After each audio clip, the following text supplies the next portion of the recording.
Hi, I'm Ed. Welcome to Common Sense. And I'm John. Hey, John. How are you, Ed? Good. You? I'm doing good.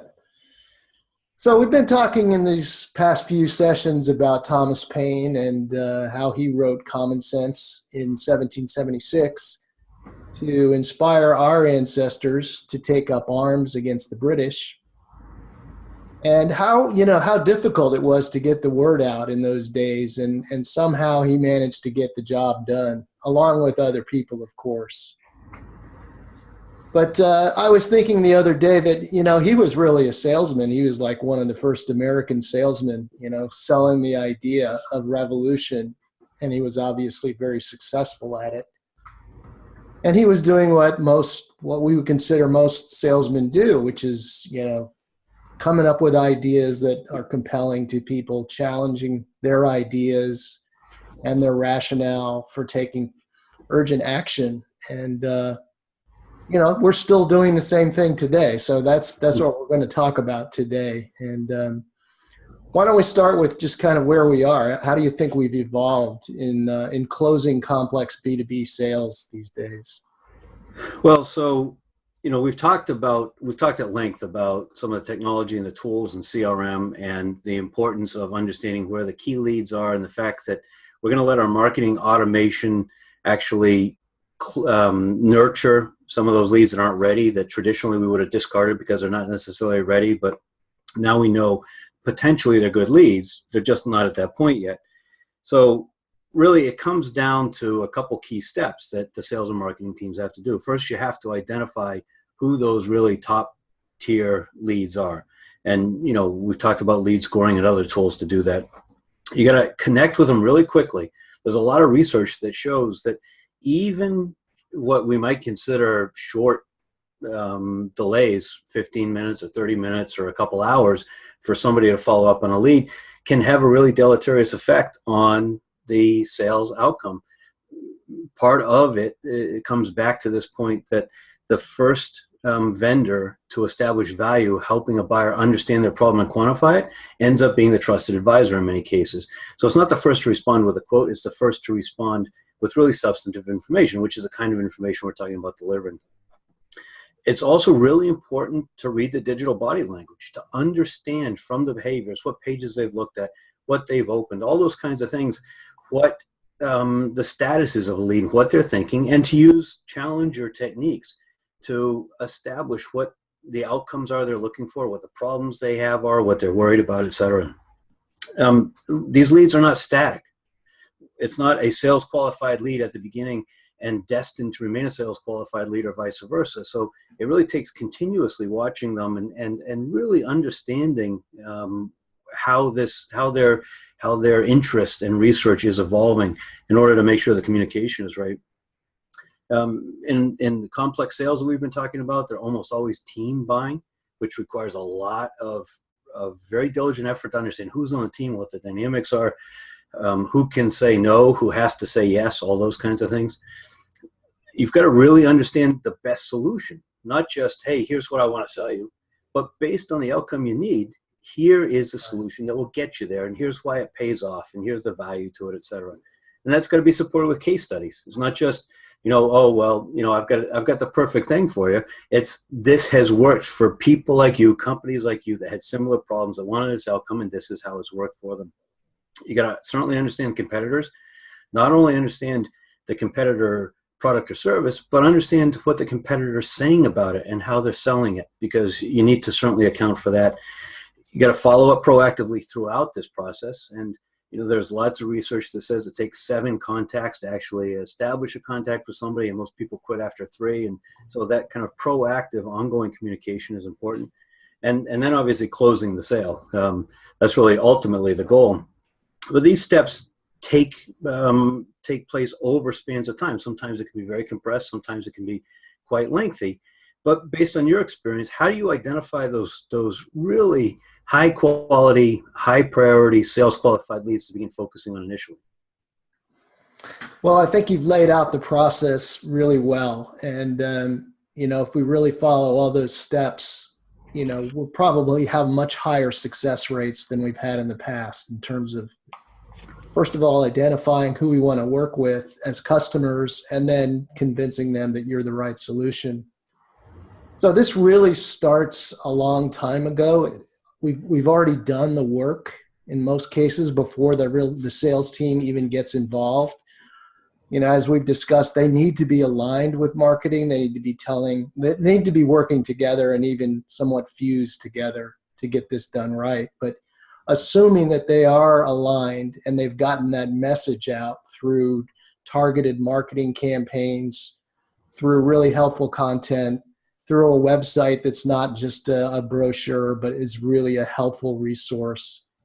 All those sorts of touches that we would normally call marketing, the idea is for them to attract the right kind of people into the pipeline. So we've built a pipeline of potential leads that we think pretty much all of them, if not most, are qualified for us and likely to become really good customers if we can get them to the table.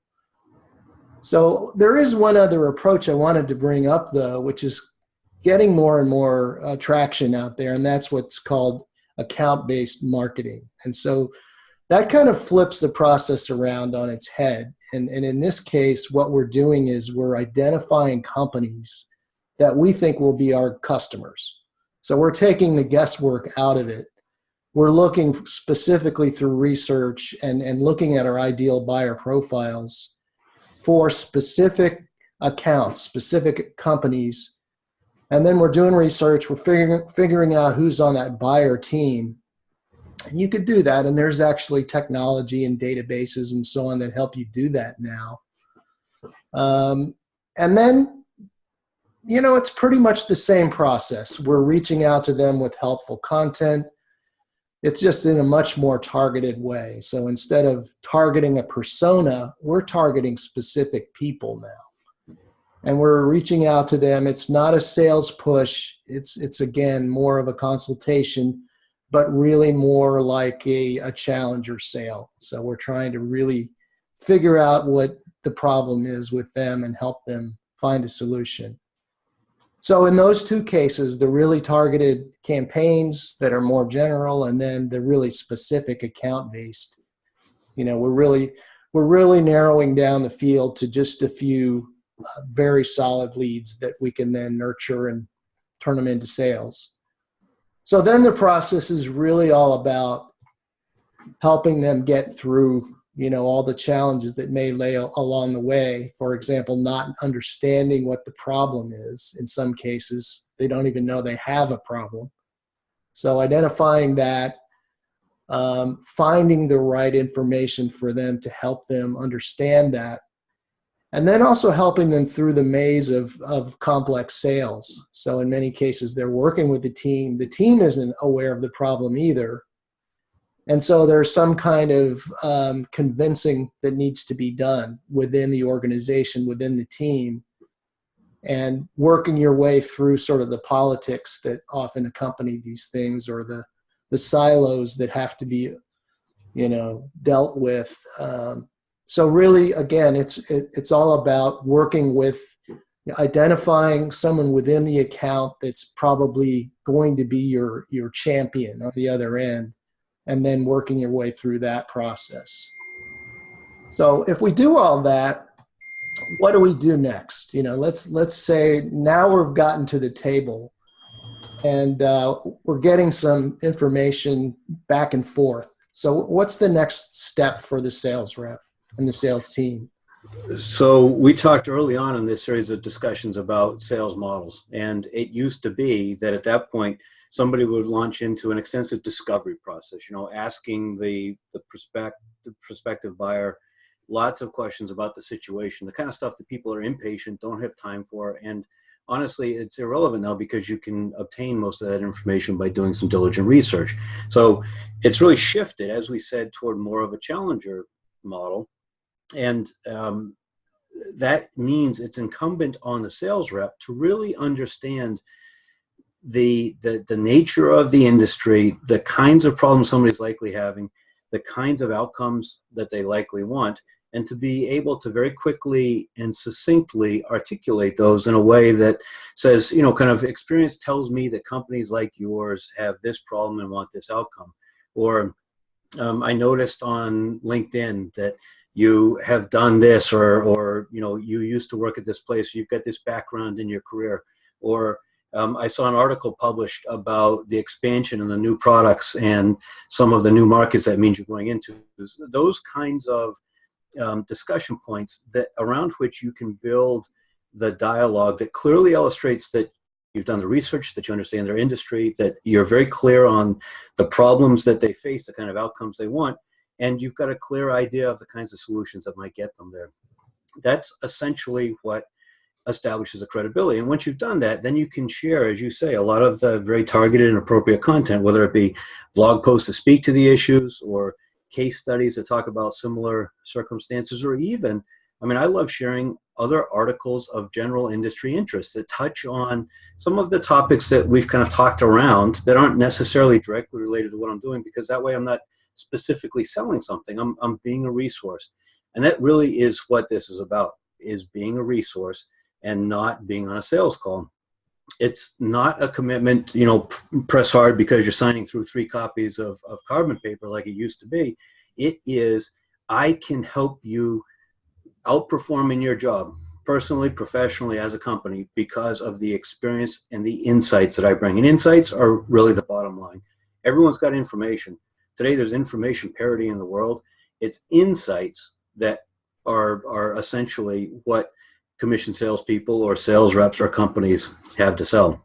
Now, how do you get there? How do you obtain the information that lets you surface those insights in the right way, kind of the right tempo and the right topics? That's from really doing research. That's reading the digital body language. That's understanding the places they've been on your site, even through some resources, other sites they've been on, other news they've interacted with, getting this complete 360-degree picture of what they're doing, and using the tools, the CRM and tech stack tools that have been provided. Here's a huge point about sales reps. Oftentimes, sales reps have these tools, but then they get a lead that gets delivered through an email saying, so-and-so called from such and such a company, here's their email address, here's their phone number. And all of this work just goes out the window. Somebody picks up the phone and calls the number or sends an email, I understand you're interested in such and such, without doing the research of digital body language, without looking at a LinkedIn profile, without doing some cursory Google alert screens and that kind of thing. And then unfortunately the opportunity is wasted. So these personal conversations, whether they be by email or ideally in person, if not by telephone, are designed to foster trust, to build the foundation for the sale. And that really gets done by challenging the vapid crap that floats around in most cases and establishing trust and expertise by doing that. So as that process goes on, if that's the framework, what specifically would you recommend that somebody does to foster and strengthen those relationships as you work toward trust? Because trust is really that fundamental element in getting the deal closed. Yeah, you really can't ask for the sale until that relationship is solid. Yeah, and it's really the next logical step, the way I look at it. It's just sort of a formality between you and your contact. But you got to remember that there's still a buying team that he or she has to convince. So that's really kind of the next step is, it's at that point you've established that trust. It's really appropriate to start asking, how can we get there? We both agree that we want to get this thing done and we want to get it done as soon as possible. We're going to have some resistance because of budget, because of timing, because of other resources. We can anticipate all those questions. So you're really working as a team now, and it's entirely appropriate to ask about the buying process. Who do we have to, convince first and next and so on? What's the process we need to go through to get this done? And I think that's a very successful tactic. It works. It's not really even a tactic. It's really more like a natural relationship. And once you do that, then you can start setting up all of the supporting activities or content or whatever you need to get the job done. And that could include, like you said, some live presentations. It could be some external meetings that you invite people to go see that maybe are relevant to the situation, or inviting them to your facility to see what you guys have to offer, give them a tour or a demonstration. It could be something more like an entertainment situation where you're going out to dinner and chatting about things, or a conference. So whatever makes sense, and you're really trying to have these multiple engagements that aren't necessarily over the wire anymore. They're not necessarily over the phone. You're just building upon and really getting sort of a commitment to the relationship by more than one person. So what does that final mile look like? Now, we've gotten the team on board to some extent. How do we go about asking for the sale and closing the sale?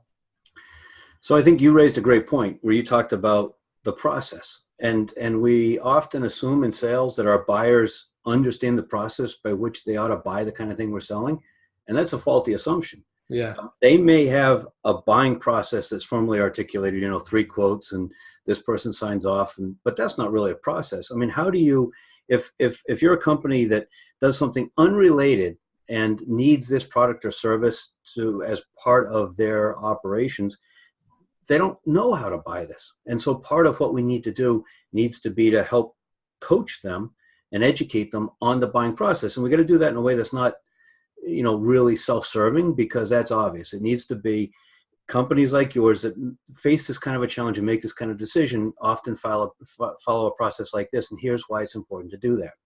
Now, if you do that well, and if you're well positioned, it doesn't need to be self-serving, but it's going to end up working to your advantage. And it will then become clear, kind of the important question is, when is it appropriate to close? And in some sales models, some that we talked about in one of our early sessions that tend to be outdated, there was a very rehearsed sort of a close, the alternative or the best date, or all those kinds of language-based almost tricks to try to close somebody. Mm-hmm. Really today, in my experience, the close is a natural byproduct of having reached the point that you're at in the conversation, helping somebody understand the problem, helping them prepare to solve the problem, and then helping them pick the right solution. And when you've gone through that, then the close is really a much more sort of we've been through these steps. We agreed this is what we're going to try to get to. You knew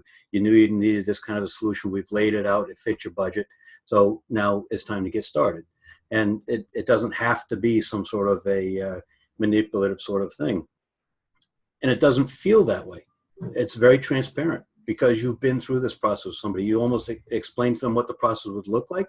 Then you took them through that, and you get to the point where you both agree that it's time for a yes or a no. Yes should make sense. No is okay, but let's make a decision. When you're in the room, it's almost like you're talking through talking points. We're agreeing on a deal in principle together. And really, at the end of the day, that's just an outline for a contract, And a great way I've heard that articulated is that a quote or a proposal is really the written form of the verbal agreement that you've reached through that process and through those conversations. Right.